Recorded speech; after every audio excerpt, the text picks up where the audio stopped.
this feeling inside my bones. It goes electric wavy when I turn it on. Off from my city, off from my home. We're flying up, no ceiling when we in our zone. I got that sunshine in my pocket, got that good soul in my feet. She used to be an actress. Oh, really? Did she do anything out of scene? And I think her biggest deal was she starred in a pilot. Pilot? What's a pilot? Well, you know the shows on TV? I don't watch TV. Yeah, but you are aware that there's an invention called television, and on this invention they show shows, right? Yeah. Well, the way they pick TV shows is they make one show. That show's called a pilot. Then they show that one show to the people who pick shows. And on the strength of that one show, they decide if they want to make more shows. Some get chosen and become television programs. Some don't. Become nothing. She started one of the ones that became nothing. So just dance, dance, dance. Come on. All those things I shouldn't do, but you dance, dance, dance. And ain't nobody leaving, so keep dancing. I can't stop the feeling. So just dance, dance, dance.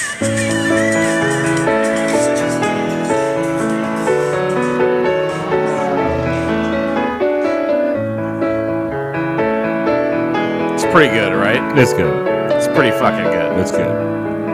For sure. Welcome to Couch Pilots. All of you are my friends. It's the show that dares to fly into the unknown territory of awful television pilots of the past. My name is Jason, and with me is the only man with hair better than a troll doll.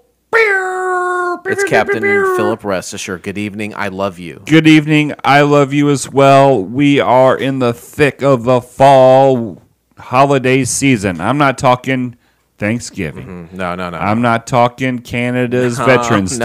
No. We are, besides the date of this release, we are recording-wise, we're in the thick of Halloween. That's exactly right. We do two shows every time we get together. And we're doing it on Halloween night, which I'm very honored that you would be able to make time. Second of all, I was very glad that you saved me from having to sit outside. So here, a couple things have happened. We've had some developments tonight, okay? Let's hit it. Yeah, So let's do it. my wife, in the middle of the day, says, hey, by the way, I got to go do stuff. You're sitting out in the driveway with candy. It is Halloween here. And I said... It rained a lot yesterday. I thought it was going to be terrible today. It actually turned out to be a pretty pleasant evening for the trick-or-treaters. But today is 10:31. Yeah. And I said, no. You're not going to sit on the driveway. I'm not going to sit in the driveway because I get stuck doing that all the time. Do you not... I mean, I know you don't love Halloween, but do you not like handing out the candy? I don't like little kids. I don't like. I like the cute little kids and the ones that, but I don't want the fucking teenagers coming up to me. Why not? I just think it's like get your shit together. You know, you buy your own goddamn candy. All right, okay. So, I've never been home really to do it. Yeah. I've always had something going on or had my own child to contend with, which I was happy to do. And tonight, like I was like, oh, I'll be able to be at home handing out candy. But we said, you know what? Let's record tonight. It made sense to do it, so I did. So I'm kind of on a streak of never really being home for trick-or-treat. I'm glad you could do that streak because it helps me because I didn't have to do so much. But as we're starting to record this episode, my wife left again to go to her parents' house or whatever. Right. And this is 8:30. Little behind the scenes. Really, yeah. Hey, this is October 31st, 8:30 p.m. Pull that curtain. Go ahead and pull it. My wife forgot to turn off the front porch light. So I have on my ring these 3 teenage girls who aren't dressed up as anything, just have like, and they were ringing the bell for candy. Yeah. And you're like, it's 8:30. It's over. Well, you have a thing up front as a camera. Can you just turn your light off from your phone? No, it's not hooked up to that. It's different. You need smart lights. Well, I need a lot of things, but smart lights are one of them. But, turn on your smart light. That's a Neil Diamond song. Yeah. So, holiday season, Halloween, everybody's having parties. Partying down so hard. Everybody's, the weekend before, it landed on a Monday this year, so all the adult parties on Saturday and Friday, right? This is what I think we should do. Okay. End of October, the last Friday in October. I don't care if it's October 24th or if it's October 31st, whatever it is, the very last Friday in October. that needs to be the night that kids go trick-or-treating. That Friday night. Yeah. That Friday night. I love Rebecca Black. Is that her name? I don't know. Friday. And then the last Saturday of October, that's the night for adults to have their party. Yeah. We can't count Don't do on Sunday the 31st. nights. Don't do Sunday nights. Don't do Monday nights. It's Friday and Saturday. Friday for the kids, Saturday for adults. Because, like we said today's Monday, the 31st of October that we're recording this episode, and it is October, Halloween on a Monday. Yeah. Not awesome. No. It's fine. The weather is actually great for it today, but you want it to be on a weekend night, right? Yeah, for sure. Those are the best times. Yeah, and the thing that drives me crazy is my wife goes, "Hey, by the way, don't look at the account. I spent a lot of money on candy." Yeah. Because we had two events. We had the truck or treat at the Moose, Do people show up for that? Oh yeah, a lot of them did. Yeah. And then we had to have candy for our stuff. So then I'm like, okay, fine. And then she does stuff, and then she's like, I can't do it. I'm down here recording. I'm making radio gold. I can't be up there. Yeah, you're spinning gold down here. Yeah. Buddy. And then she says, well, I got to go. I'm going to go to my mom's. So we go out after the first show. We go out to the garage to smoke a cigarette. Well, take a break. I don't smoke. I will say this. Yeah. I've never smoked a cigarette in my entire life. Did you know that about me? No, I did not know that. I've never smoked a cigarette once. I wouldn't even know how to do it. So I was smoking, and then you opened up the garage door. The chair is out in the driveway. Yeah. And the huge bucket of candy, she left it out there just, like you don't think some teenager's going to come and just dump half of it in as... Who gives a shit? That pisses me off. It shouldn't. That's a ridiculous thing that you cannot control. Who gives a shit? It pisses me off more that she left it out there. Just, if you're done trick-or-treating, if you're done hosting trick-or-treaters, bring the candy in the You house. are a home owner. I own a home. When I left my home, then I knew that when I come back, it will be dark out. So I left all my lights on the front porch and stuff, and I put a big old bucket of candy. So if the kids want, they say, "Oh, the light's on. That means you're giving out candy. You go up there and take what you want." But what? You're going to have 17 responsible kids that don't get any candy because the one before them took the whole thing. I don't give a shit. Okay. I do not give a shit. If someone wants to go up there and take 10 handfuls, go right ahead. Who cares? I'm not going to be there to police them. I'm a moral guy. I have standards and morals. You have to let go of the stupid little things you cannot control, and that is the stupidest thing. You want me to cannot let go of everything in my life? A lot of the stupid shit, there's a freedom in not caring, and there's a freedom in letting go. Shalom. If you want to try to control everything, I promise you will live a very long and miserable life. And I don't think want it's about controlling. I just think of I know It's that about people control. don't have the same morals and standards that I do. It's a control factor, and Okay. I am with you to a degree on it for sure. It is kind of shitty. It is shitty. I guess it's shitty, but I have things that's tough for me to let go of control of too. What's but- one thing right off the top?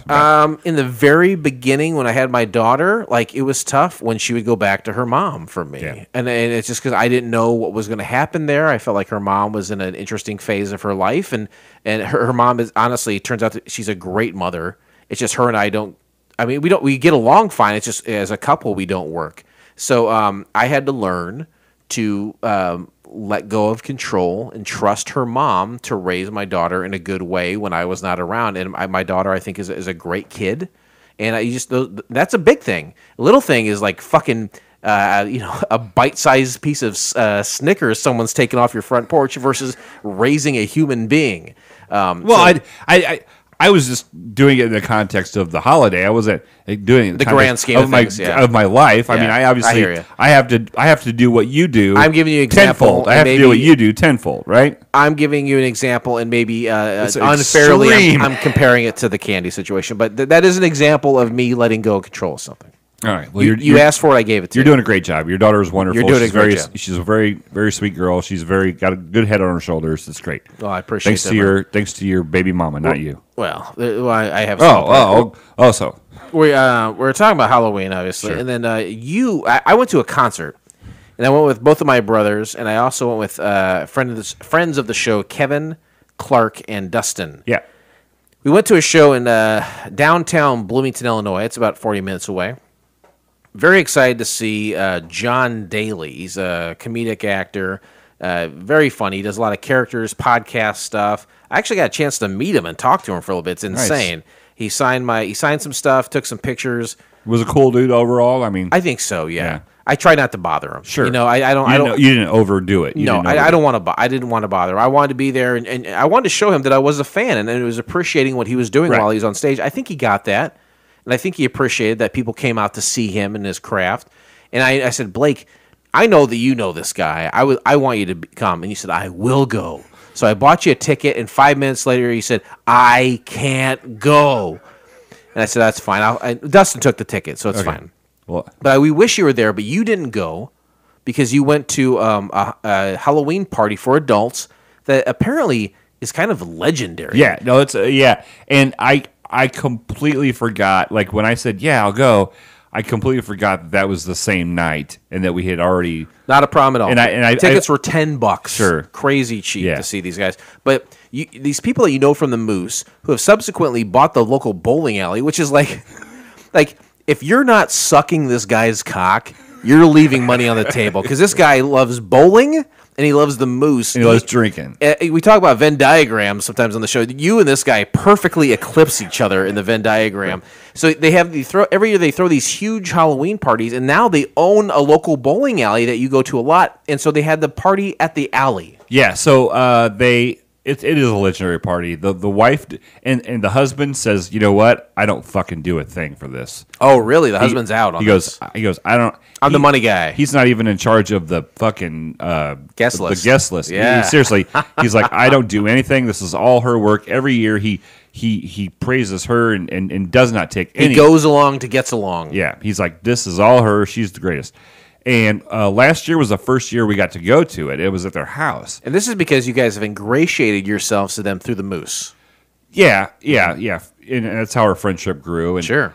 And the funny story is that when I first met Dave, I was like, this guy's a fucking asshole. But he's a really great guy. But I get the same thing when people meet me. Yeah. But so in last year we went to that house. It was amazing. The party was amazing. There's so many decorations, just games, all this stuff, and it was just insane. But it was in a little compacted area. It wasn't in the house. They tarped off like their driveway and their garage, and that's where it was at. I genuinely think the key to a successful party is saying where is the party going to be held, and then trying to minimize a space. Right. Because you want people to interact with each other. That's the key to a party, is getting interesting interactions with different people while maintaining a certain atmosphere. Sure. You cannot do that if you have X amount of people allowed to wander wherever. So I think that's a smart move on their half. Oh, for sure. Well, they just recently bought that bowling alley, and they're like, hey, we have a bar and a banquet room right next to it. And they're like, this will be so much easier if we just do it here. They closed their business down for the whole day. They said, we're usually open. We're not going to be open all day. This isn't Tuesday morning, 9 a.m. to 1 p.m. No. They closed a bowling alley that they bought. They have a vested interest in. That has been prospering lately, yes. And they closed it down on a Saturday, which is the craziest thing anyone has ever done or said. That's how important this party is to her. Or how wealthy these people already are that they can afford to lose the money, and not only lose the money that they would make that day, but dump a bunch of money into a party. Yeah, and also... But good for them. They can do it. Good for them. You know, they're like, oh, well, it's in the bar. You're going to make that money back. No, it was a closed bar. The bar was not open. It was a BYOB only. Okay, well, that does help with the cost a little bit, I suppose. So, and it was decked out. It was wonderful. They had, and it was fun. My favorite part of that event is the saran wrap balls. Have you ever seen those party things? No, but you told me about them, and it sounds insane. So basically, for this time of year, for this party, right? There's dollar bills, there's lottery tickets, there's little bottles of alcohol, 99 bananas, hopefully. That was but they're candy, all kinds of candy, and condoms, lubrication. Yeah, and they, she spends hours wrapping all this stuff up. It's just a big ball that you unwind and saran wrap, and all these things while you're unwinding pop out, and you get to keep them. But you can't use your hands. You have to use your hands with oven mitts on. I had no idea. That's what makes it. And you got to roll dice. you can't go. You can't take your turn until you roll doubles. Okay. So yeah, I don't know how the rules to this work, Well, yeah, but it's insane. It sounds really wild. It was the funnest thing. And then she had door prizes, and then she had a costume contest, which Molly got second place. Oh, what was her costume? She was a witch, like she is every single year. That's maybe not a nice thing to say. But here's the thing. So my wife, she could not find her witch's outfit from last year. How she couldn't find that, it's insane to me. Yeah, how do you lose a costume? It should have been in the box where you put all your Halloween stuff. You got a nice sized house, not that big, that you can't lose a costume. So then she goes and gets a new costume, and then she gets these leggings or tights or whatever, or nylon thingies, but they're orange and black striped, like the witches would have. Yeah. Right? So she's putting it on before the party. Doesn't try it on until an hour before she's supposed to be there. And she's like, these are too small for my fat butt and fat stuff. Mm-hmm. So I am in my bedroom pulling up on each side of her, try to get these to where they fit. Right. Okay? She gets it under control. About an hour and a half into the party, she says, come here with me. And we go into the hallway. You have sex right in front of We everybody. go into the hallway of the bathrooms where nobody can see us. And I'm like, here we go. She's got a wig on. She's a witch. She looks like somebody else. And she goes, she lifts up There her we go. she lifts up her dress thing. Yeah. And I'm like, got you. I was like, oh, all right. Here it comes. And she goes, they're falling off. Pull them up. Pull them up. But no, it was a great party. What did you go dressed as? I had a gray T-shirt that says "I'm fine," and on the side of it, it just had a bunch of bloody mess. Oh, you did tell me that. Yeah, okay, so you're just a guy who was really injured. Just a guy who got a cheap T-shirt. Yeah, it sounds like it. But another cool thing is, every year she buys a bunch of like blood bags, like that you would buy to like Yeah. fill up, and they're the real ones. They're not fake ones. They're like real blood bags. Are they okay? Because I know I think I know what you're going to say. And I've seen them 100%. at Halloween stores before. 100%. Like an IV bag. Yeah. Well, it might not be real ones, but yeah. And then she fills them up with shots. Mm-hmm. Like last year it was cherry McGillicuddy and something else, so it looked like blood. People love booze. Yeah. And so did a couple of those, and it was a fun time. They really did. Like you said earlier, it was a little bit more spread out because there was a lot more room. So there was pockets. Bowling alley's a big place. They got like 35, 50 lanes. Yeah, but it was just the bar and the thing. There was no bowling. But still, yeah. But that bar area is really, really big, and and it was a great time. It was a great time, and Lisa always puts on an amazing party, and I'm just glad we got invited, and they're like, "Oh, of course you are," And so I left. Like I said, I didn't feel very good. I think it was from drinking this Busch Light bullshit. But I just didn't feel very good. So I was like, I'm going to, about 8:30. I got there at 5:30. 8:30. That's plenty of time to be at a party. 3 hours. I had 2 beers the whole time. I swear to God, I had 2 beers. Just because you weren't feeling great? It just wasn't, yeah. So I went home. And my wife says, it was BYOB, right? So she had drank all her beers. And I was like leaving with the cooler. I don't know how she got the rest of the alcohol, but at about 11:15. So she's there another 3 hours.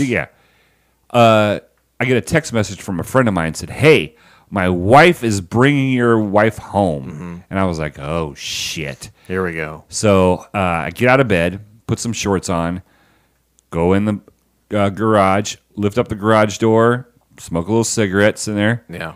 Lady pulls up. Incoming. This lady's driving my wife's car, and my wife's in there, and there's a car behind it. Your car? No, there's another car pulls up behind that car. Okay. And I was like, and I look in the windshield, and my wife says,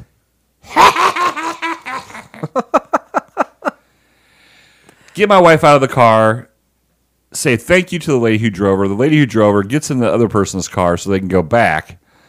And my wife proceeds to tell me for 20 minutes how she was fine, she could have drove, and I kept saying, You have great friends. They care about you. It's better to be safe than sorry. Nobody's, And she's like, you're mad at me. I said, I'm not mad at you. I actually, to be honest with you, I'm grateful my fans, my friends care about me. Is that how you see all your friends, as just Blake Clayton fans? That's how you see your friendships with people? You're just like this weird focal point, and all these people like look to you as an influencer, and their planets rotate around me. You are the star that is our sun.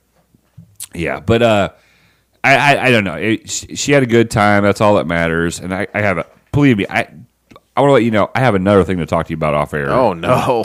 I was just reminded of. How about this? We will forget it by the time the show's done. Okay, so it sounds like you had a great time. Yeah, for the party. no, yeah.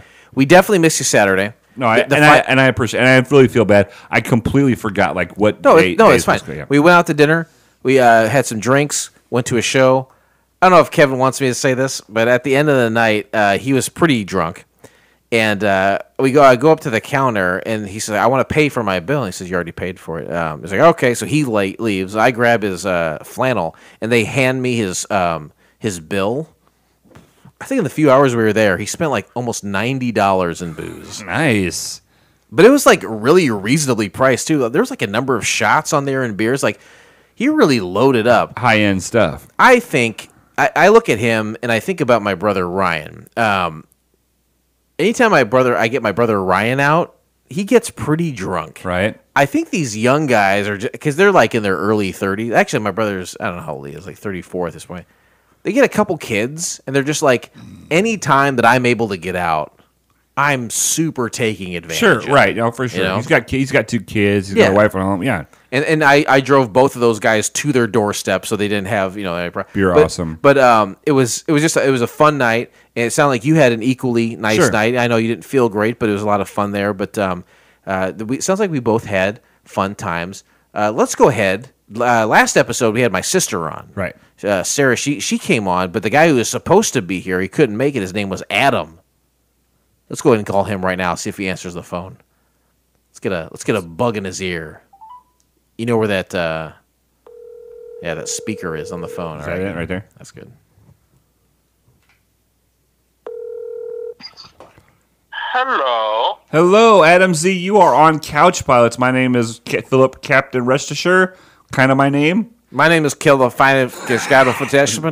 That's Jason. Hi, boys. How are you? Good. How are you, buddy? Oh, I'm pretty good. We're coming back. We're seeing the original Dawn of the Dead in 3D. Ooh. The original Theaters. Dawn of the Dead in 3D? Where was it playing in 3D? It wasn't. They remastered it in 3D. So you're watching it home on like a special Blu-ray? No, we just left the movie theater. Interesting. I've not heard of it. I didn't know that. This is the one that was mainly in the mall. It's George Romero's, right? This 1978. Who's the guy who did all the great special effects work? He was one of the bikers in it. Tom Savini. That's exact. Tom Savini. That's right. He did a lot. He did a lot of stuff for like the original Friday the 13th stuff too, right? He did. He also did the remake of The Night of the Living Dead in 1990. Okay. Wow, you guys are like Google, like horror Google. Well, Tom Savini is a legend in his field for sure. Okay. Yeah. Yes. Never heard of him. Yes. You know, Tom So- Savini actually he would go on the old Letterman show when he was still on NBC before he moved to CBS. Letterman would have him on in the early 80s, and he would show him like all the horror effects. This was when Letterman was bringing on like really weird, obscure, and interesting people. Tom Savini was one of those guys. Nice. Yeah. He used to teach at a school, the Tom Savini School of Special Effects in Pennsylvania. I've met him a few times. He's really, really, really nice guy. Awesome. Very, Awesome. very cool. Yeah. I've also been to the mall in Pennsylvania where they shot the Dawn of the Dead movie. Pretty wild. Pretty wild. So yeah. I don't know. There's an elephant in the room as to what was supposed to happen this weekend. And I know it's there. Blake, do you have that thing I sent you? What did he send you? Can you show it to Jason real quick for me, please? Oh yeah, just give me. Well, it's gonna be kind of hard to do while having you on the microphone, but let me see what I can do. I can go ahead. And, I can just put us on speakerphone and hand the phone to Jason, and just show him that thing I sent you. I can kind of filibuster if you can do that there. He's got you off mic there, Adam. So No, dead air is way better. no, I'll filibuster a little I'm bit. really good at Dead dead air. air. Okay. Like I was telling before we gave Adam a call, I said this last episode we had my sister. Did you send it to me already? No. Okay, did you want to do that or? I'm gonna just keep talking. I'll filibuster. Yeah. You go ahead and focus on that. So Jason, how was your birthday? It was good. Birthday, by the way. Thank you very much. It was good. The actual I don't know when this is coming out, but I know it's Halloween right now, so your birthday was this weekend. right. This will come out in like 3-4 weeks. 4 weeks. The day before my birthday, I went to a fundraiser for Dustin's wife's rugby team. The day of my birthday, we recorded some episodes of Radio Rewind. The day after, I went to Bloomington to some breweries, and we did a VR thing. And then that Saturday, I went to a concert, which I know invited you to, and I would love to have you there to see a guy and perform some fun music and funny stuff at in downtown Bloomington. Yeah. Did you send it to me? Yeah, I sent it. Okay, he's about ready to look at it. Did you send it to him, Jason? Let me know I when you're just looking sent it at to him. A great picture, a great reaction. I had no idea. I had no idea about this. Adam? That is the inside of my girlfriend's womb. That will be my child. You are going to be a dad. This is the second time we've had an announcement of childbirth on this show. Well, you fuckers. Adam, if you paid attention. I was going to do it live on the podcast. Adam, congratulations. Thank you, sir. This thing's I can see this thing's got a huge cock on it. So, yeah, you guys are So how did that happen? Well, there was it just happens. You sure it's yours? Honestly, though, it's not a noopsie, baby. This was planned for a while. Okay, so it's a planned one. That's even better. We can correct. This is in the pipeline. Adam's gonna be a dad. Literally in the pipeline. Yes, literally in the pipeline. Adam's gonna be a dad. Congratulations, man. That's awesome. Thank you. So I'm also gonna do this so it's the like I know this might change, but I'm really hoping it doesn't. The actual due date is May the 4th. Of course. You probably planned that out. You probably planned that out too. That's a happy accident. What's the name? Do you have a names picked out? Yeah, we'll discuss that later. Ewok. I'm formally inviting the entire crew to the baby shower. Oh, I would love to go. Is that you're naming the kid Anakin? We don't have dates or anything. The kid's name is Anakin, right? No, it's not Anakin. Darth Maul. How about Kashyyyk? No, it's actually Blake Clayton. Whoa! Hey, forget about it. Yeah. So so when I get all the details, everybody will come out and we'll do the baby and all that other stuff. Also, I'm thinking about starting a new podcast where I interview other dads to tell me how to do this because I don't have a fucking clue. It's going to be called How to Dad the Podcast. I was going to say you should call it the AI podcast. No. Artificially inseminated, it was not. I think that's a great idea. I think that would be awesome. I know a bunch of dads that would love to do it. That's kind of the point. So here's one question I have that I had not discussed with you. Okay. How is baby mama feeling about this? Is she excited? Is she nervous? Baby, how are you feeling about this? Great. She's great. She's not excited that we're podcasting while we're driving in the fog. There's the top right corner of the picture, Blake. I don't know if you notice it, but it says the word penetration on it. Does it really? Yeah, look at that right there. I know you don't have your glasses on, but it says penetration, which I don't mind seeing. I do ask. I know this comes out in a few weeks, but just between the two, don't put it on a group chat yet. I want them to figure out here. So if you guys are listening, I expect text messages. Thank you. We won't say anything. No, we won't. But now I do have your betrothed's full name, date of birth, and social security number. So I will be opening some credit cards. Yeah. Let's just hold on to that. Best Buy has got a curved screen monitor that I've been really eyeballing. That's super cool. So I want to know how was it told to you? Like how was it announced to you? How was it told to me? Yeah. It was a series of oh my god, we're pregnant and a bunch of crying. on both parties. Happy or sad crying? Surprisingly, honestly, I know this is gonna sound weird. I don't think it's weird, but I'm okay with it. I'm like, this is what we're meant to do. Like, this is what we're doing. That's awesome. And thanks, baby. What'd she She's say? like, yeah, sure. I'm sure you're okay with it. It's not gonna come out of your pussy. Yeah, how is your pussy, by the way, Adam? I forgot to ask. A little inflamed. Yeah. Yeah, you're really gonna want to. I've had some hard pussy boots. You're gonna want to put some cocoa butter on those labia, buddy. So, like, I don't know what it's like to be with a pregnant woman. You all do. You're fathers. It's I don't know what to great. do. I just say yes, honey, and I do whatever she asks me. It's probably a smart move. It's completely amazing until the placenta blood comes out, and then she hates you. Oh God! Which is what happened to both my wives. They loved me. They loved me dearly. The placenta blood came out, and they hated me after that. You're one of those special characters. Though. Yeah, sure, for sure.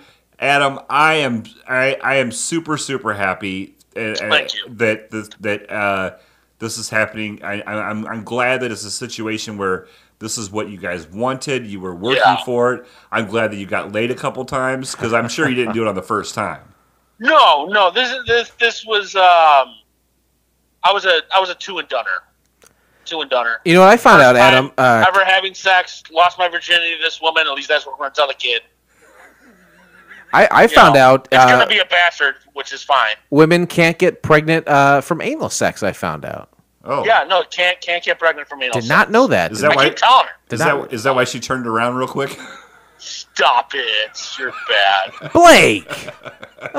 Disgusting. Why would somebody What's wrong say with that? What the fuck is wrong with you? Anyway, we have the first picture of Adam's baby, and I gotta say, massive hog. It almost looks like it's touching his face. That's an arm. Oh, that's an arm? We don't know the gender yet. Okay. We'll know that in a few months. You'll know that when the child turns 18, when they decide their gender. No, they're not allowed to decide their gender until they're 25. Is that John Carpenter's Halloween music playing? Yeah. Well, Chrissy's ringtone is Halloween. Mm-hmm. So is she going to name the baby Laurie Strode? No. Fair enough. So, all right. But hey, we're driving here. It's foggy. Okay. We'll talk more. If you want to interview me every week to see how this goes, I'm available. I don't think we need to do it every week. Maybe once every 3 months, every trimester. Yeah. Well, we just started the second. So, she started. I'm not doing it. We're going to need more pictures of the womb. More womb pictures. All right, buddy. Hey, congratulations. Right. Thank you. Congratulations to the young lady that you have fell in love with. I can't believe she had sex with you more than once. I can't either. I don't even know why she's still with me. She's a saint, and we love you guys very much, and congratulations. All right. Thank you, guys. Congrats. Be safe. All right. Bye. Bye. So, I don't know. In a few years, they'll get that kid a smartphone, and they'll have to subscribe to the Couch Pilots program. So, as far as I'm concerned, this is just another listener to the show that's being created. Exactly. That's awesome, though, right? You knew about this. When did you find out? Huh? When did you find out about this? I found out. I found out the day before he was supposed to come, when he was frustrated and kind of upset. Oh, we didn't speak about the elephant in the room. He mentioned it, but we didn't speak about it. He just said, "We're in Johnson City, Tennessee. There's an elephant," and then he let it go. Was he really in Johnson City, Tennessee? No, remember, because the elephant. That's the only place the elephants that's killed. an insane reference. For people who don't know, in Johnston City, Tennessee, they hung an elephant to death because it stepped on someone. Right? They created a what is that called? Not a hangman's noose. That's just the rope. What is the gallows? Guillotine. No, guillotine's where you chop a head off. I think it's a gallows. Goddamn gallows. They built a gallows to hang an elephant. This is how fucking stupid the people are in Tennessee. Is they created something to hang an animal to its death. Yeah. That is unbelievable ignorance and a horrible thing to be known for. Yeah, for sure. So congrats, Adam. He told me in confidence. I was not supposed to say anything to anybody. It kind of explained why he was distraught about the way that the weekend happened. People have no idea what you're talking. I know, that's fine. I'm not trying to. We should mention Adam was supposed to come down here on Saturday to record an episode. It didn't work out, and he was frustrated about that. And I think it led to us calling him now to talk about what we just talked about this way versus him doing it in person. Right, because he wanted to do it on the show. He wanted to be the second person ever to announce. I would have loved to have him on the show doing that. Birth of a baby. So, that's fine, but congratulations to him. Yeah, for sure. I strongly suspect that he will name it Jason. Do you know what Jason means? A strong warrior. No, that's. God, you're so stupid. It makes me sick. No, it comes from the Latin from teetering on diabetic. Teetering on diabetic? It comes from the Latin of teetering on diabetic. Mm-hmm. I to be honest with you, I don't mean to make this about me, but I kept that secret, and he asked me to. I kept that secret. Hey, great job. Jeez. Were you surprised? Were you surprised? He's been dumping in that broad for a long time now. Of course, a baby's going to be made eventually.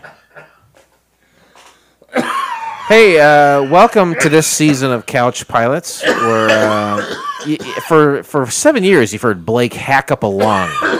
You think, my God, the clock's ticking. He's going to die. I don't think he's going to die. I want to so bad. I don't know a person in my life that wants to die more than Blake. I think God's going to keep you alive for a while. He's going to make it punishment. He's going to make an example of you.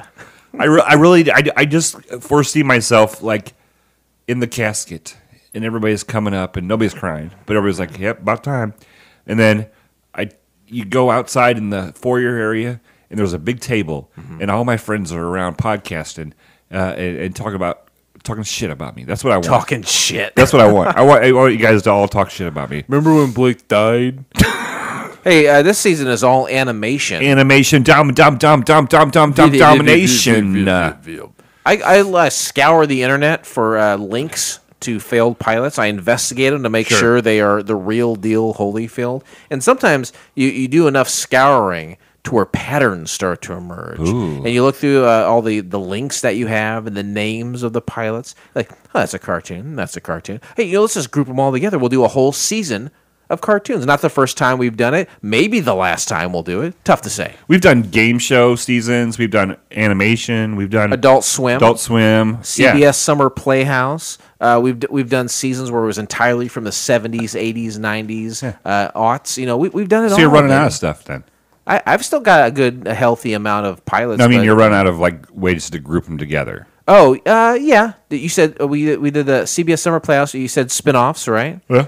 Yeah. We there's always recently you said I would like a whole a family-oriented season, like a PG is what you told me. Okay.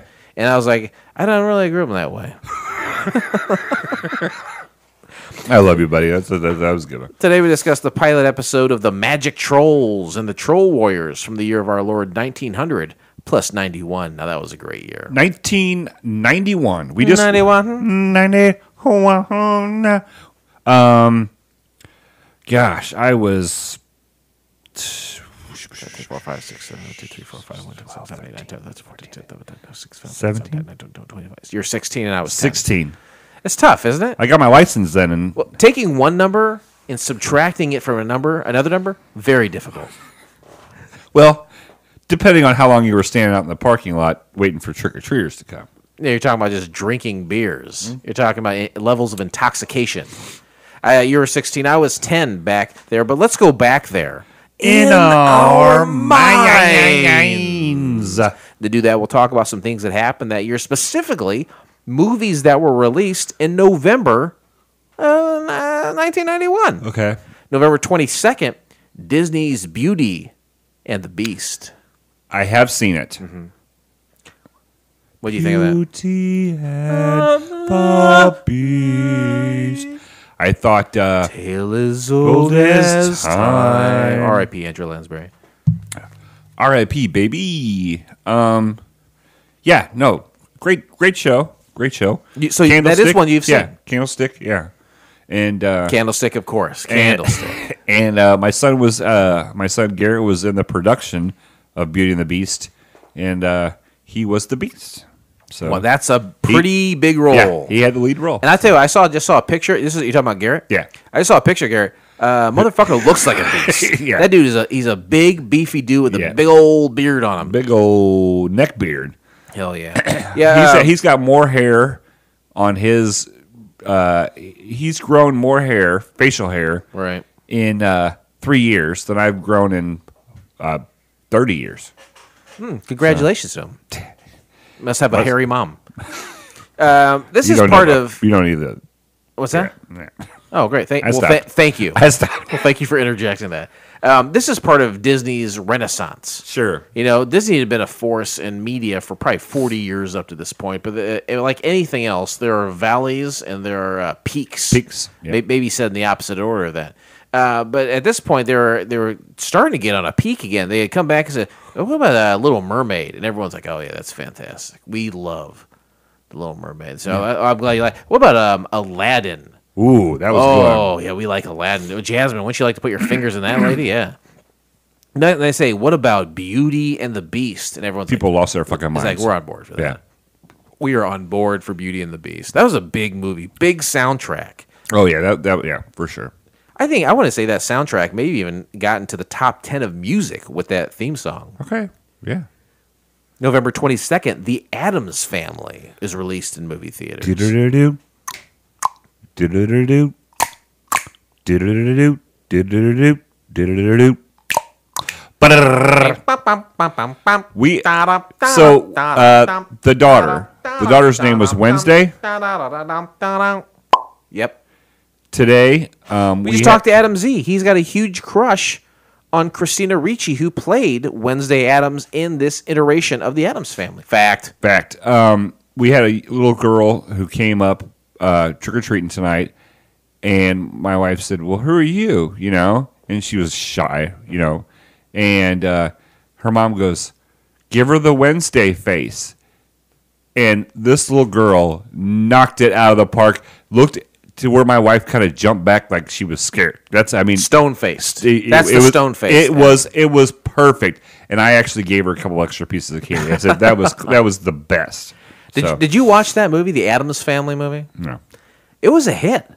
So much so that a year or two later, they came out with Addams Family Values, the sequel, although the same cast. Good. It included Malcolm Jamal Warner, of course, was in it. Christopher Lloyd, who was Back to the Future, is Doc Brown. He played Uncle Fester. The Addams Family farted, or the Addams Family. The family farted? Well, you've heard that before, right? The Addams Family started when Uncle Fester farted. They all went retarded. The Addams Family. I've never heard that before, and I would never say that R word in this house. I don't abide by that. But that's like Jingle Bells, Batman smells. It's dumb kids in school doing that. Anyway, who was the Angelica Houston was Morticia Addams, and my daughter just went as Morticia for Halloween. Oh, really? Awesome. And then, who was the guy who went as Gomez?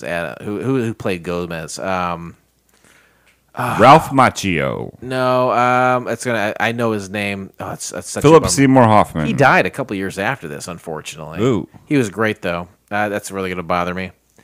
I don't know Pugsley. I don't know if that kid ever ended up doing anything. But then, Christina Ricci as Wednesday. Nice. Successful film. Good. I remember seeing it and liking it. I think if I went back and watched it now, I'd be like, I don't need this in my life. Sure.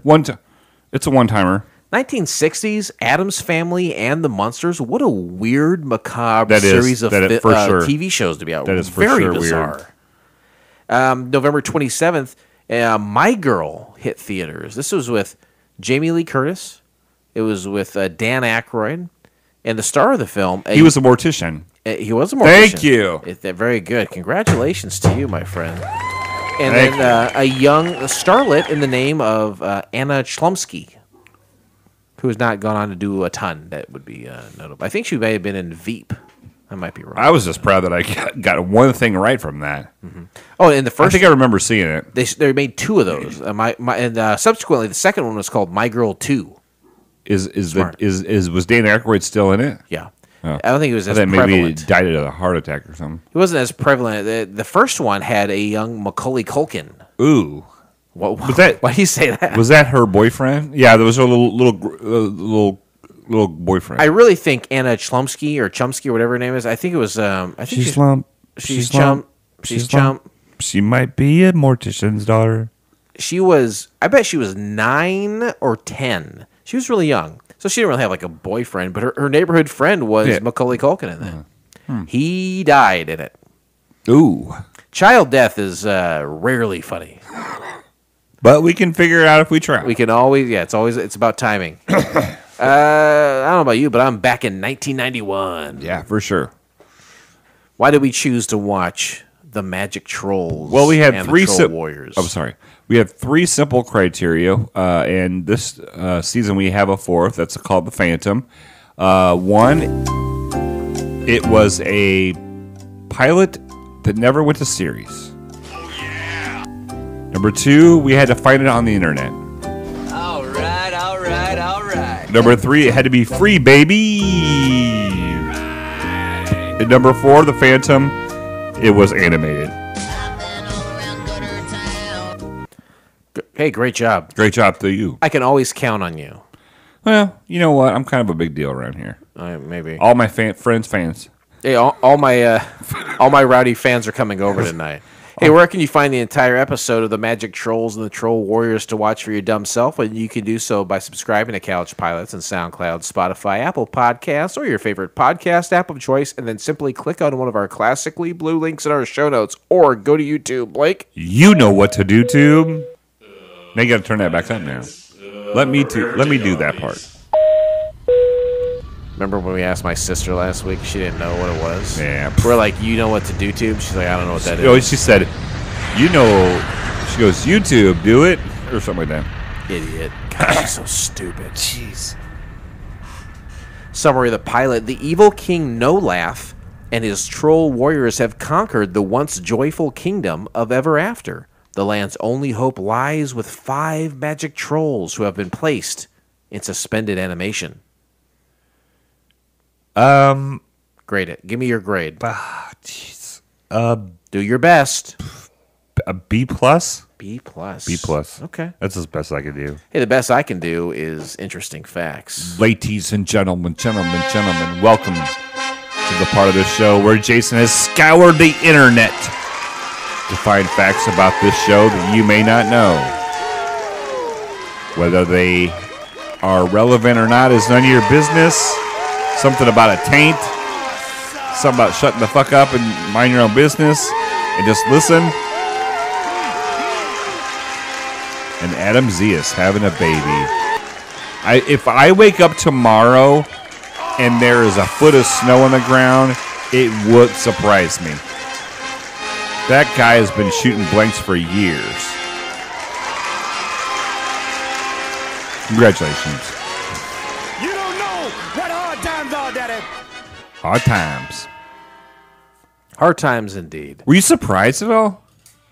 I'm kind of like a Jane's Addiction album at this point. Oh. Nothing shocking. Jamie Toomey.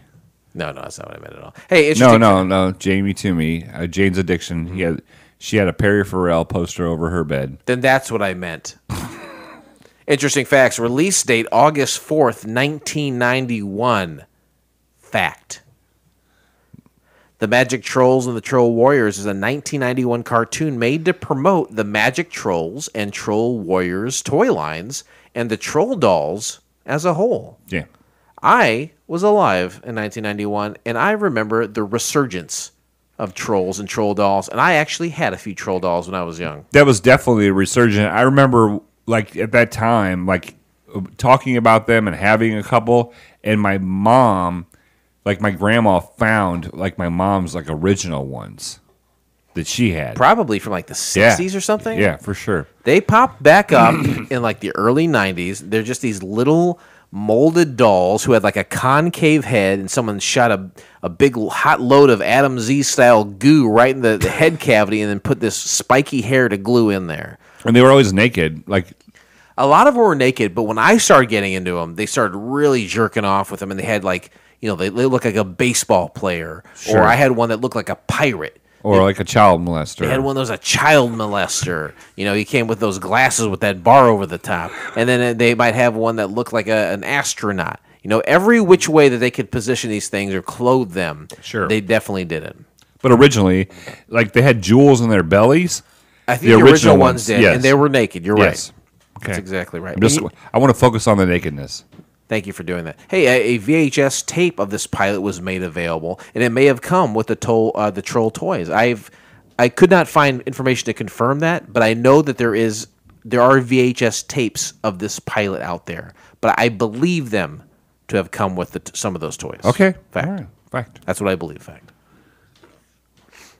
Looking through the IMDb for this pilot, it is clear that there is a French element to this program, as there is for every English-speaking person in this pilot, as far as a voice actor is concerned, there is also a French counterpart. Okay. Fact. I did not know that. Yeah, I would say the director of this was a French guy. Oui. Xavier Picard, I believe, Jean-Luc. was the director. So that's kind of a French name. Sure. Picard is French name, perhaps. That's pretty good. So, and you would see all the people doing the voice acting, and yeah, their counterparts below that were doing the French version. So there is an inch. I can't find Multi-market, maybe? I cannot find where that link is, but I was looking around for it. But it is clear that this was also released in France. Nice. Fact. I see London. I see France. I see Troll dolls under. your pants. Created and distributed by Bohot Entertainment. Bohot Entertainment was an American advertising marketing company specializing in the children's market, founded in 1985, and had traded under various different names over the years. Some of their more successful shows were Adventures of Sonic the Hedgehog in 93, Mighty Max, also in 93, Double Dragon, also in 1993, Street Sharks in 1994, and Highlander, the animated series, 1994. Fact and of interesting facts. Good job. I get Highlander and Airbender mixed up. I remember the Airbender cartoon. That one, I think, is due for something big is going to happen with the Avatar property. And I'm not talking about the James Cameron blue person Avatar. Avatar: The Last Airbender was out before James Cameron's Avatar, and it was a cartoon series on Nickelodeon that did well, and by all accounts, I think critically was well received too. And that's going to come back in a big way. They gave it to M. Night Shyamalan. Oh. They said, you're kind of faltering with some of your movies as of late. Let's go ahead and give this to you. I don't know that we're necessarily going to put your name as, on the top of the fucking poster like we always do, but he had it and dropped it in a huge way. I don't know if he wrote it, but he directed it and blew it about 10, 12 years ago. Man. But that property is so beloved, it's going to come back in a big way. And then what's the other one you said you get Avatar mixed up with what? I said Airbender. Highlander. Oh, Highlander, yeah. And Highlander, of course, is that... old man thing where they never die and they keep coming back. Yeah, it's a series about immortals they're almost drawn to each other to battle, and they all carry swords because the only way to kill a Highlander is to decapitate them and then receive their power. The first one, I think, was Sean Connery, and I'm forgetting the guy's name. Also means Sean Connery. Is that French Sean Connery? Wait, I'm Sean Connery. Twitter responses. Twitter responses. I wonder if Jason got some bloody Twitter responses. Just so we're clear, Sean Connery did die within the past year, right? He died recently, right? I can look it up. I hate that you don't know that automatically, and I think it's going to break your heart when you see that he's gone. No, there's no Twitter responses. Yeah, he just died before he got canceled. You think he was going to get canceled? Oh, yeah, for sure. For fucking all those Bond broads? Fucking them. Let me That's a good guess. song. I bet fucking them Bond broads. I bet he died in August of 21.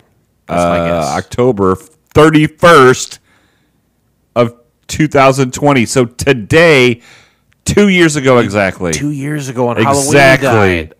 Oh, that's... Ugh. It's pretty weird that we were talking about him. We are summoning his... Just so we're clear, he is not associated with this pilot in any way. He came up organically, and then we found out his death is exactly 2 years ago, concerning the time of recording this. Do we have more power than we know? Do we go back in time to kill him? I don't know. No Twitter responses. Let's go ahead and put 10 minutes on the clock and talk about the Magic Trolls and the Troll Warriors. I will say, before we get started, I will say that this company, Bohot Entertainment, that made this, in the 80s and 90s, and maybe even before that, I think Star Wars really kicked it off in the late 70s and said, let's license toys. Right. And really, and to this day, Star Wars toys are highly collectible. This is what they're trying to, this is all they want to do. Right. Produce some low-budget, shitty thing for kids to like, and then they, as soon as they see that, they're like, oh, I can own this and play with it anytime I want. They want to make toys in sync with the cartoon shows. Yeah, Toys for Tots. That's what this is. Yep. Right? Yeah, and that's what we're going to talk about. And we saw that last week with the Charmkins, right?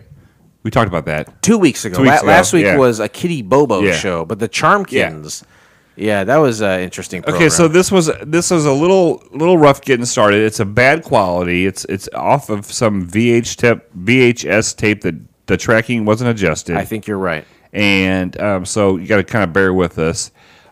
It instantly starts like there was no intro. You okay there, buddy? I do a yawn, but I don't like make a loud noise like you do into the mic when you. All right, well, but you're tired, baby. Tywood, Kitty Bobo. Hey, Wednesday, Thursday, Friday, Saturday. I was running ragged. I know. Sunday, I made my third trip to Bloomington in 3 days. I blew a tire, and on my way to my little 2-year-old nephew's birthday party. Ended up fixing it getting there, but hey, like I said, baby Tywood. Okay, well let's get through this then. The show starts with a panning shot of a beautiful outdoor landscape, and then immediately goes to an underground mine where it seems like trolls are either enslaved or at least in a very harsh work environment with a strict boss. Yeah, coal miners for sure. Yeah, and they got a strict boss. Then we then pan over to the castle. We hear some singing, and one troll steps out. We find out his name is Sven. And he can hear the princess singing, and he says, "You know what? I want to see this. I want to see the princess in person." Yeah, he's like, she has a beautiful voice. I want to meet her. I want to see her. It's forbidden, though. The King No Laugh says not only is happiness and singing forbidden, but anyone seeing the princess is also forbidden. Right, and she's singing a sad song. Okay. She's singing a sad song. The princess is in the castle, and the king has requested that she join him for dinner outside. And Sven's like, I'm gonna go see her. And his coworker, like me and you, he's like, no, you can't go. They'll capture you. You're a goner. It's a fool's errand. Don't do And it. he's like, hey, I got it. I love that beautiful voice.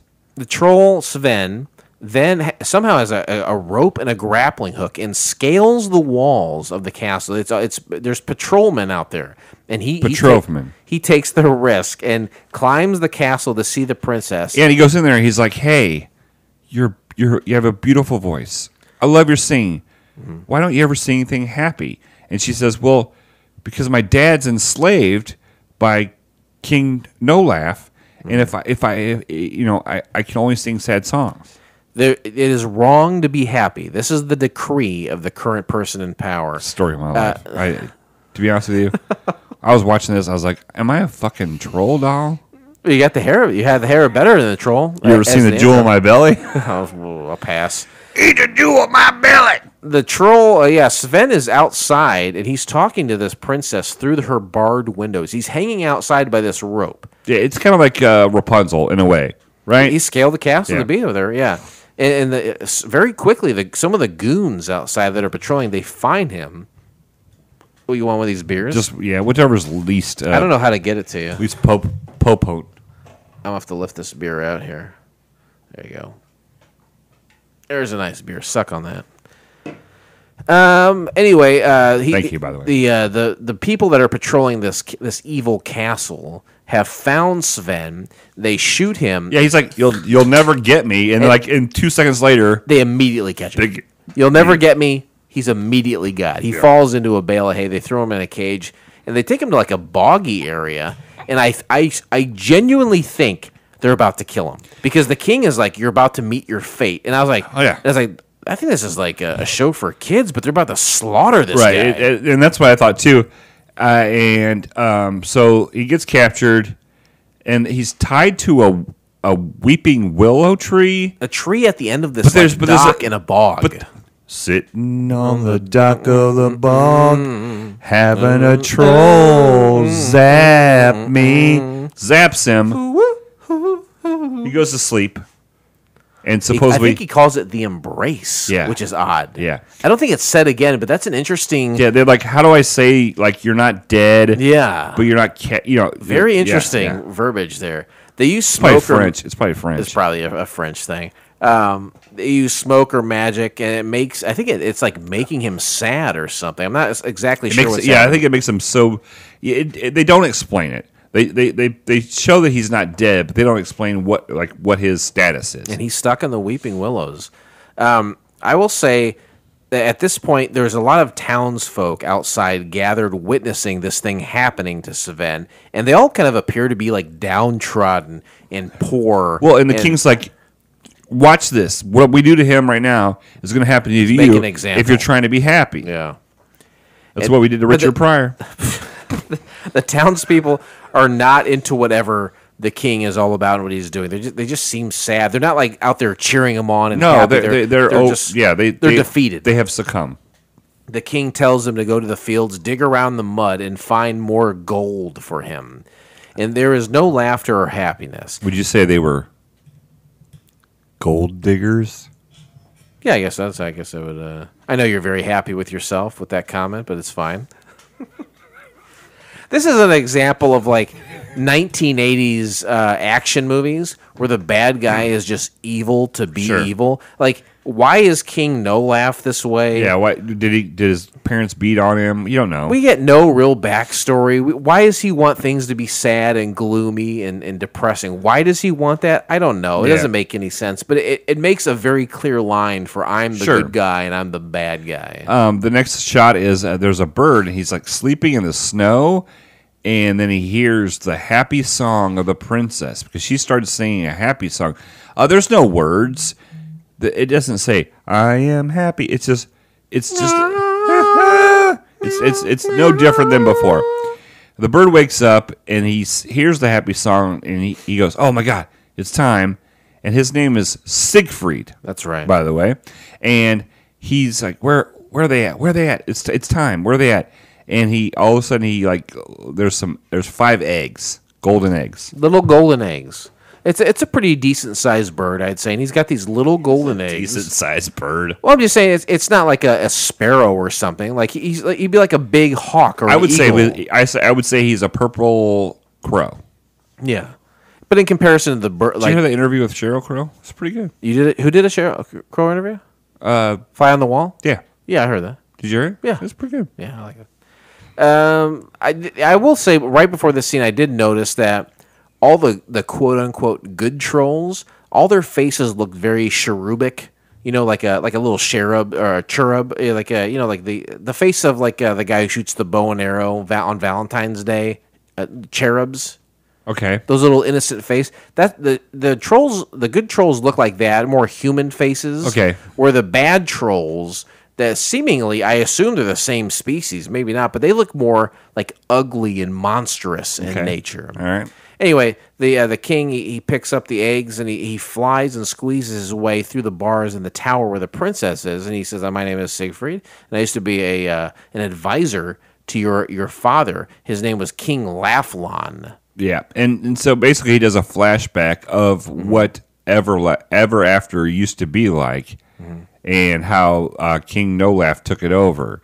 And he says it's been 15 years.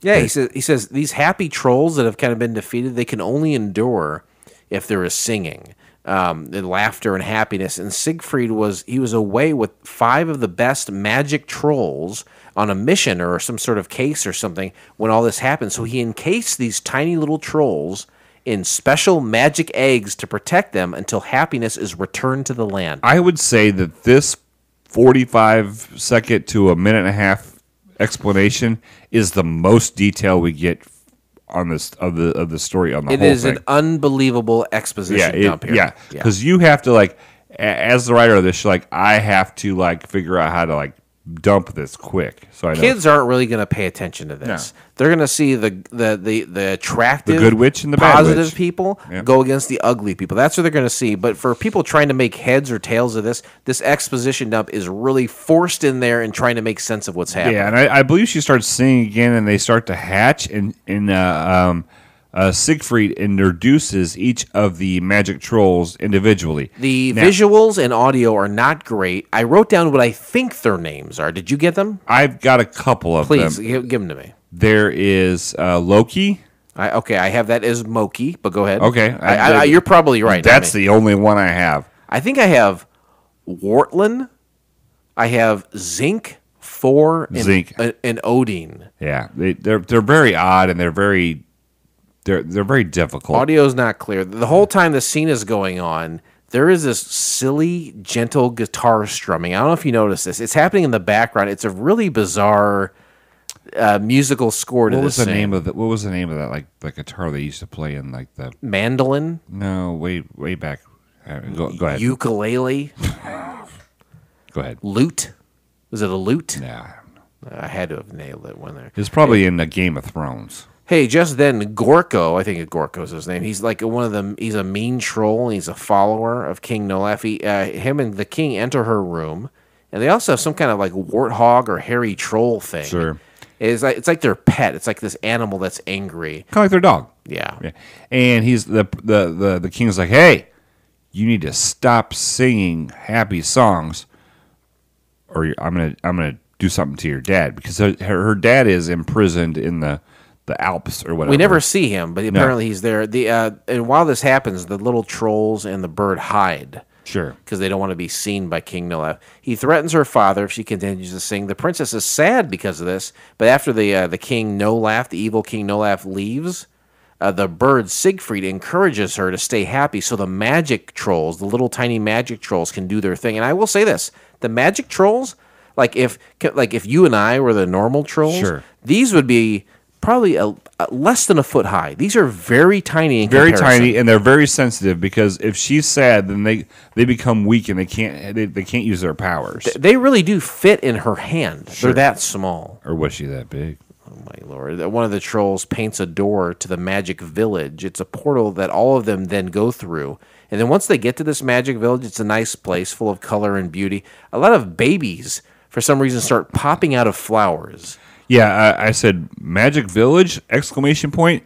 Babies grow from the flowers. It's pretty and they bizarre. explain it, but I didn't understand it. I don't know either. The princess It is doesn't matter. still upset over Sven being captured, so they all agree. And she instantly fell in love with this guy right off the bat. He just came to say hi and said, "Hey, it's singer." probably the only nice face she's ever seen. Well, she's never seen my face. Can I get a high five? High five it. So everyone agrees to free Sven tonight. So they create a disguise At for the midnight. princess. They have to go do it at midnight. That's right, at midnight. They say midnight like 4 times, They create a disguise for the princess, and which is just a mask of like a flower over her face. it's almost like a KKK mask. It's like this real cone shaped. It's very bizarre. Yeah. They plan to meet her later in Gloom Village or something, and the princess Siegfried and a couple of trolls go back through the portal to the castle. At this point, the king comes back again. Everyone who's there hides, and the princess, I think she pretends to be sad, not to weaken them. Yeah, right? and he comes in, and this is like the Jeffrey Dahmer line of the whole show. Did you watch the Jeffrey Dahmer show on Yes, Netflix? I did. I didn't watch it. I didn't watch it. It's slow, but it's good. Anyway, he says, "I want tears. I like when you're sad," and that reminded me of Jeffrey Dahmer going, "Relax. I just want to take some pictures." You said that a couple weeks ago, I think, with Dustin here or something. You really love your serial killers. I love it. I love it. Very And- bizarre. Ooh, by the way, today we found out breaking news in the true crime world. They have arrested someone in association with the Delphi murders. I don't know what the Delphi Well, murders are. Just- Is it Indiana Delphi? Yeah, yeah. Oh, really? I work with a guy daily out of Delphi, Indiana. Really? That's interesting. I bet you. Yeah. I wonder if it's him. That'd be insane if it was. No, it's not. Did he work at a CVS? He did. All right. He- So they're hiding, and all of a sudden they're like, the king leaves, and all of a sudden all the little fur babies are like, "Hey, we got to get started here. Where's the bird? And Siegfried's on the roof sleeping? That doesn't make any sense. It's ridiculous. How ridiculous. Back at the bog and the Gloom Village where Sven is being kept, two of the trolls who did not go back to the portal, they wait there, but it appears they've been made. The other people there, I think some of the bad guys see them. And they're about ready to be ambushed, but right before they are, the disguised princess and her crew arrive, and at this point it is fully on. They're in like this battle, and the evil trolls we have to iterate, they are much bigger. These evil trolls are much bigger than these tiny magic trolls. Sure. I feel like you want to say something there. Well, I just like, this is the insane part of it, where obviously it's a cartoon for kids. Yeah, there's no weapons. Well, there's some weapons here that never get used. It is the princess hits, I think, the king at one point in the back of the head with a stick. I would argue this is oddly violent for a show that is made for children. Okay, I was during this battle scene, their only defense is tickling. There is that for sure. Yeah. Yeah. They evade the bad guys. They free Sven, and I will say Sven goes kind of nuts on a couple of dudes. Like he does like a backflip and then like smashes some guys' heads together. Like he's kind of fucking shit up for a little bit. But he's like a really built dude who was down in the mines. So this guy's ripped and kicking some serious ass. Then you remember Ice Cube, built like a tank, yet hard to hit. Sven's running shit. Remember that? I don't remember that. Okay. Then a bad guy is tickled until he runs away scared. He's scared of laughing. Tickling makes you laugh, and you can't laugh there, so he's terrified. Yeah, he's going to die. The king arrives. The folks are being hit. They're being hit and struck and thumped, and that's when I said there's some real violence here, because there's some physical beating happening. During this quote-unquote fight scene, there's a sound that happens a lot. Like, there's a sound effect that happens a lot. It's like a doom. I don't know if I caught this. Doom. This sound effect reminded me instantly of one of those slot machines I play. Seriously, it is the exact same sound. It just seemed odd. I just added that. How is your plan of spending 2 hours at the Moose, taking 2 hours off, and then going back for 2 hours at a time? It works great. To me, I know you'll never see this, but that is madness. Like, what you're doing at that point is it's prolonging. No. What you're doing is you're planning your entire day around drinking and being at the Moose. Well, that's just when I have the option of day drinking, I prefer day drinking over night drinking. I would drink like a madman. Day drink, believer, and my Drum. Moose coming clean. I prefer to drink during the day. I would rather be a day drinker, but I'm not retired. And so I had a couple weekends where I didn't have to work on a Saturday. That's the route I chose. It's fine. All right. I just feel like it's committing an entire day to booze. And no, not an entire day. Every 2 hours. No, but you taking these breaks and going back is all part of the plan. You have a sickness and can't see it, I know. I'm down with the sickness. Hey, the bad guys then chase all the heroes to the edge of a cliff. And none of them jumped. Well, they were too afraid to jump. No, the one little troll paints things, and he paints another doorway. Everyone jumps through it to the magic village, and that window closes before the bad guys get there. So they run right through it, and they fall off the cliff, and I think they fall into the waters below. This is bizarre because we get some wrap up at the end here, and during this wrap up scene, the credits are rolling at the bottom. Yeah, it's a very bizarre bit of business. Yes, you're absolutely right. It was like they ran out of time. Yeah, and they had to they hadn't completed the task, and the princess is still up in the thing. She did not escape from this. No. Well, ultimately, like when they jump through that portal, they're back in the magic village, and they're all there saying, "Wow, hey, I'm Sven. Thank you so much for saving me. I really appreciate it. And I would give you anything, including my heart, but I can't do that because I'm in love with the princess." She takes off her mask, reveals it's the princess. And then she has to go back because she doesn't want the king to find out. Why doesn't she want the king to find out? Because she doesn't want anything to happen to her dad. That's exactly right. So she has to go back to the tower. Yeah, that's what I said. She went back to the tower. Well, we had to have that other exposition dump there where we find out what happens with her and Sven before she goes back. Right, but then all it is blah, blah, blah. This whole scene, though, it's credits rolling at the bottom. It's a real weird. It's fast. It's like we are out of time. We have to somehow sum this up. Mm-hmm. And just like us, we're almost out of time. Please remain seated as we are now crossing a zone of turbulence. Whew, one and done. I would argue that maybe the French made this. Oui, oui. If it was directed by a Frenchman, one of many reasons this may not have worked is that translation doesn't always work word for word, scene for scene. Yeah. French films are different than American films for a variety of reasons beyond just what the language is. So I don't know that this show needs to make a lot of sense for the demographic they're trying to hit. You know what I mean? Right. Like my guess, who would watch this show? You'd have to be between the ages of 6 and 10. That would be it. It's perfect. That's who this is for. I had 7 and 9 on my notes. There you go. That's perfect. So we're almost on the same wavelength. This is who the show is for. Yeah. So do the kids really need to truly understand the dynamics, the relationships, the economic, all that? No, they don't. They just want to see the colorful good guys go against the dark and gloomy bad guys. They want to go to Kmart and get them after that. And I would love to go buy some at Kmart, yeah. So, but this, I don't think it worked because the translation was weird and maybe the exposition was odd. I don't think the animation was incredible. What do you think did not work about this?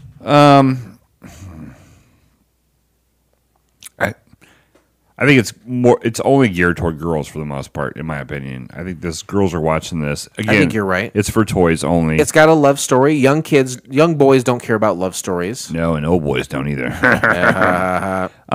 It's obviously another toy-driven cartoon. So all the best ones were. Right, so it's just pumping stuff out. My Little Pony, G.I. Joe, Transformers, Care Bears, He-Man, all that shit. Teletubbies. 15 years later, Teletubby, sure. My son tonight was that's a great show. As a Teletubby. Oh, who was? Eli was dressed as a Teletubby? I didn't know. Do you know why? Because he's gay? No. He had a really scary, cow zombie mask. Okay. Like an expensive one. It was like $40 for the mask. High-end cow zombie mask. It was a pig. It was a pig. Went out and came home, put it on the bed, went to the bathroom. We weren't here. Came back, and Mika had chewed the nose of it off. So we had to go buy him a new costume. I think it's time to destroy those animals. Fuck that guy. What did you say? You shouldn't taunt the dog with the mask in the first place. That's what the problem Oh, was. that's what the problem was. Yeah, for sure. Okay. Yeah, I just think that it ended up really abruptly. Again, it's a factory. We're just pumping out cartoons for the sake of selling toys. If this survived, I think every week, it's just but when is the princess? You can't just leave her in there the whole time, right? She escapes for a couple episodes and then gets recaptured. They can come back whenever. That right. Bird flies up there with all those trolls. Sven? No, that was Siegfried. He takes. And where was Roy on this? That's a good question. Is this what kind of animal would Roy be? A tiger. I think it would be a silly snake. That's what I think it would be. That's a good one. The snake in the weeping willow tree that saves them. I love you. That was good. Nobody enjoyed that as much as I did, but I enjoyed it. Seat backs and tray tables are in their full upright position. You listened to Connie Bang Bang today, right? Oh, yeah. The baby voice was so close to the voice they usually use. Oh, who did the baby voice? I got lost in who it was, but it was the baby. Did you listen to the whole thing? Yeah. So you heard the Nick Weiger back? Yeah. I love that guy. You don't listen to Doughboys anymore, right? No, I listen to it all the time, and I actually enjoy it more now than I used to. Like I have found my groove. I enjoy both of them for what they contribute. It kind of reminds me of me and you. You're the Nick Weiger. Unfortunately, I'm the fat Mitch. You know, Mike Mitchell. Yeah, but it's good. Doughboys is an interesting podcast about chain restaurants. I think the thing I hate about it now, I like the show, but I hate that they do. I think they do it separately over Zoom. Yeah, they do. I hate that. They do. I hate any show that not only just does it period, but does it since COVID and refuses to get back in the studio with each other because it's easier. There is 100% is easier, but there is an undeniable magic when someone is in the room with someone else. Yeah, I get you. The immediacy of responses and seeing someone else and reading somebody, it cannot be replicated. During COVID, we took 1 or 2 weeks. I think just one. If everyone's like, we're gonna need to probably gonna need to pause everything that we know and love for a year and a half. And Blake were like, what if we just pause it for like 2 or 3 weeks? And knock on wood, of all the people that you know, all right, and their health statuses, right? Yeah, I'm probably the most unhealthy person you know, right? For the most part, like you're up there. You're up there with your steady diet of booze and cigarettes. Still haven't gotten it. Yeah. Oh, you never did get it officially. I definitely had it once, but it was nothing. By the time I got it, it was nothing. Yeah. So, high five that shit. Oh, by the way, speaking of COVID, thank you. The coroner put COVID on my stepdad's death certificate as one of the causes. The coroner. Okay, I thought you were saying coroner. Coroner. Okay, I was. And so now FEMA's going to pay for his. So since you put that on, my mom said that FEMA's paying for his all his funeral expenses. I had no idea. That's great, that right? was. That's great. Supposed to be. I talked to my mom yesterday. She actually came to the bowling alley. I was like, "Come to my world," and she came and she said, "Hey, I'm getting your dad back tomorrow." And I was like, "No, Mom, you're not. You're not getting him back." Okay, when someone says that, I assume they're a charred remains. Yeah, that's what it was. But I didn't think about it at the time. I was like, "No, Mom, he's not coming. He's coming back to life." My husband's dead. He's coming back to life now. No, he's just coming back in a bag. Yeah. How are you doing with that? I'm doing better than I thought, and it's actually like me and my stepbrother and my stepsister who, don't have the tightest relationship, and I know this is only going to last for a certain amount of time, but I do enjoy it. Why? We started a sibling text, and the rule is at least twice a week you have to text the group. It won't last. How's your mom? Doing good. I think she still has tasks. There's a lot of tasks involved. There's a lot of paperwork. There's a lot of documentation, all that stuff. I think that's keeping her going. She said the only time that she's really broke down is when one of his doctors called her to see how she was doing. But I think there's a relief in regards to the person that you were married to for 30-some years suffering, like not suffering anymore. Yep. Not that you don't care about them anymore, but I think there's a relief that they're not suffering and that maybe you're just like able to breathe. We always feel, it's weird that we always feel that guilt that we have to say, not that we didn't care about them. Of course. Sure, of course. We always have to say that, but no one ever thinks they didn't care about them. It's very bizarre that we feel like we have to say that, but we always do. We will always say that. But there is a relief. Absolutely. Yeah, sure. When you have a baby who is severely like retarded, sure, and you have this baby and it passes away, it's like there's a certain relief in that. Do you love that child? Sure, but it sucks up all of your time and your resources and ultimately your life. Right. So when someone is in a bad way and they go, I don't think there shouldn't be no shame or guilt in feeling some sort of relief that they're out of misery and that you are able to move on with your life. Sure. And it's not even move on. It's just like have a normal life a little bit. You know what I mean? Like, is my mom out looking for a husband? No. She left a voicemail with me. But she's able to breathe. She said she was the queen of... I don't remember. Blowjobs? She's able to breathe and to focus on the day and get through the day without having this checklist of things that need to be done. To take care of. Yeah, so... I get you. R.I.P. Are you coming? Are you going to come? No, I can't make it. All right. No, I'll be there. I'm glad you could laugh about it too. You have to. There's so much sadness and pain and pressure that it makes the laughter sweeter, even though it's not even that funny. Oh, and to be honest with you, like there was a few times where, like, my stepsister, my brother, even my step aunt or whatever, like they said, thank you for being the one that cracks a joke even when it's not. You got to break that tension. Even when it's not time. My aunt said that. She goes, "Thank you for breaking out a joke even when it's a bad time." I'm there for you. Your stepsister, is she a looker? Oh, I've always thought she was a cute girl. She married. Yeah.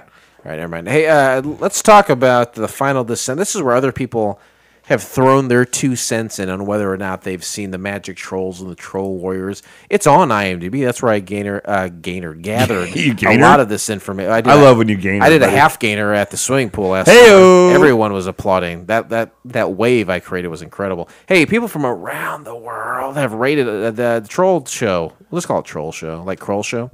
A scale 1 to 10, decimal points in place. What do you think people rated the Troll Show? 8.0? That's exactly right. From 26 God, ratings. I got so lucky. What? Let me ask you this. You obviously look it up each time. You're a goddamn pumpkin eater. 'Tis the season. Why do you go to IMDb? Do you do it strictly for that, or are you going to IMDb to look for information? I go to IMDb for. There's a couple of things that I look for. I'm going to guess one is character names. 2 is the year. I always look for the year. Why do you look for the year? Because I always tag the year and everything. So it's okay. Yeah, and then I always just slide my eye up on the right hand side. Make a little note of that. Yeah, okay. And I like to see if there's somebody like that I know.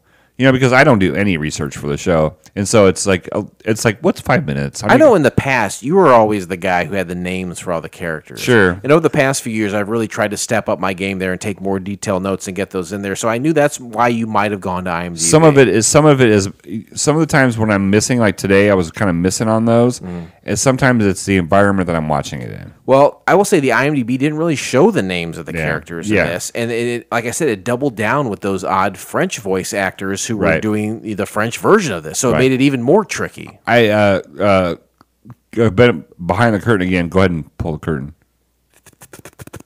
I watched both these at work, so I had a little trouble with diving deep. God bless you. Also with you. Viewer reviews, 8 out of 10 scars. No internet trolls are not magical. This is from February 16th of 2017 from Warren 54988. I can't imagine how he came up with that. He says, I'm going to scroll to the bottom. He says, the story is pretty original and a good fit for kids. It's never too early to teach them about corrupt dictatorships and how to overthrow them with smiles and laughs. And tickles. And tickles, literally is the next word. I give this short an 8 out of 10. Is real good, G-U-D. So if that's how you spell good, we have to take your advice. How many more of those you got? I've got one or two more, okay. reviews. You got one? No, I had to go to the bathroom. Wait. 6 out of 10 scars. I must be an internet troll because I thought this cartoon movie was not good as even a kid in the 1990s.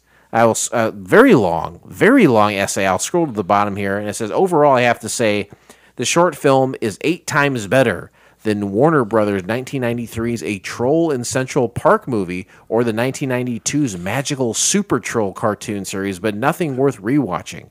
For me, it's just a one-time nostalgia trip that will get harder to watch the more I get older. I can only hope that 2016's Trolls will be better than these 3 cartoon films because these films are a little too childish and dated. I think that was the intro song that I played, right? The Troll song by Justin Timberlake. Yeah.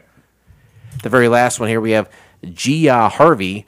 This is 5 out of 5 scars. Great memories. This is from 2011 on June 7th. I had this tape as a child. It came with a toy I got for my birthday. I used to watch it all the time. Great price. And my son enjoys watching it now. Very satisfied. Ladies and gentlemen, welcome to FCF Airport. Local time is 11:11 and the temperature is 69 degrees. For your safety and comfort, please remain seated with your seatbelt fastened until the captains turn off the fasten seatbelt sign. Landing. End of the show. Grading. This is where we say we have given you all the information as we know it, as we found it, related to the Magic Trolls and the Troll Warriors. It's time for us to grade this pilot ourselves.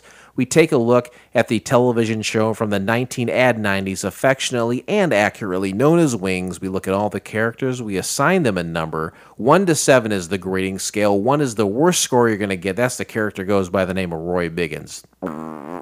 Number 7, oh my God, that's the best score you're going to get. That's a fella goes by the name of Brian Hackett. Captain Philip Restisher, currently taking a huge piss. I will go ahead and grade the pilot first. I will say that I think this is perfectly serviceable as a cartoon for kids. There's nothing about this that is too offensive or upsetting that dumb little kids wouldn't like this and want to watch it every Saturday morning and then go up to their mom's kerchief and tug on it and say, I want to have a troll doll. Give me a troll doll. There's nothing about this that says this can't happen. Personally, I do not like this. I do not think it's very good. But in terms of being a series for kids, why the hell not? Sure. We were force-fed the Power Rangers in the early 90s, and half of that show... And I can't believe that show is still making money, because that show's been through so many different iterations over the years. Yeah. And the first wave that we got, I think it was all Chinese or Japanese made. Look at these. Look at these. Dirty knees, of course. But there are portions that were clearly filmed in the U.S., but there were other portions that were just dubbed over. I think this was dubbed over with English versus the French version. I don't think the animation is great. I don't think the story is great. I think kids would probably like it. That's the demographic, pardon me. I'm going to go ahead and give this a 3. Captain Philip Restisher, I turn towards you. How do you rate Magic Troll and Troll? I reiterate your sentiments exactly. I gave it a 4. I mean, the last week I gave it a really bad score. This was better than that. I understand this is a toy making machine. This is a 30-minute advertisement. These are the madmen jerking off on Madison Avenue, right? Right, it's an advertising machine. Yeah, that's all this is, and so I'll give it a 4 because I liked Sven and I liked Siegfried. Yeah, so I got it a 4. You give it a 3. Yeah, with a 3 and a 4, we shall close the book on the Magic Trolls and the Troll Warriors, and we shall never speak of that show again. Yeah. Join us next time, won't you please, when we continue the animation season and watch the pilot episode of Tamagotchi Video Adventures. Here's a little something to wet your whistle. Tiny aliens known as Tamagotchi land on Earth to find an object that best represents the planet to take back to the Tamagotchi Museum. You can find the entire episode of Tamagotchi Video Adventures by subscribing to Couch Pilots on SoundCloud, Spotify, Apple Podcasts, or your favorite podcast app of choice, and then simply click on one of our classically blue links in our show notes, or go to YouTube, Blake. Send me a text message with how to spell all that last episode. Tamagotchi. I had no idea. Tamagotchi-san. Jeez. You remember Tamagotchi? No. I own no Tamagotchis. I think I was in maybe early high school, and Tamagotchi were these little plastic keychain things about this big, maybe a little bit bigger than a golf You had to keep ball. them alive? You had to keep them alive? But they were flat. They had a little screen. They're little. They looked like 6-bit. Like the centipede. The centipede game on your first phone. It was a monochrome like Tetris thing, but it was a tiny little screen, and they were little digital pets that you kept alive. We should probably get Eli. Try to get Eli on this one. Smartly, someone said, "Let's try to make a cartoon out of this, and we could sell more Tamagotchi." So it's it's probably similar to this week. Okay, you know, toys selling machine. I would, if you want to get Eli on next week, I would love to have him. I think he knows what one of those is. He hasn't been on in a long time. Let's get him on. Great. That's that helps me actually a little bit with planning for the next guest. Go to couchpilotspodcast.com. It's a website that's taking up virtual real estate. It costs money to land there? Is virtual real estate infinite? It has to be, right? No, as long as you pay. But it is infinite, right? Okay. Just like my wisdom. Well, we own a little bit of virtual real estate in couchpilotspodcast.com. Not as much as your sister owns a lot of land. She's got a really nice house and a nice little chunk of land there. Yeah. Yeah. Well, we've been out. We've had plenty of family gatherings out there. She got a nice little fire pit. She got a trampoline. Never been She invited. got a little zip line in her backyard. Really, never been invited. Well, don't hold your breath.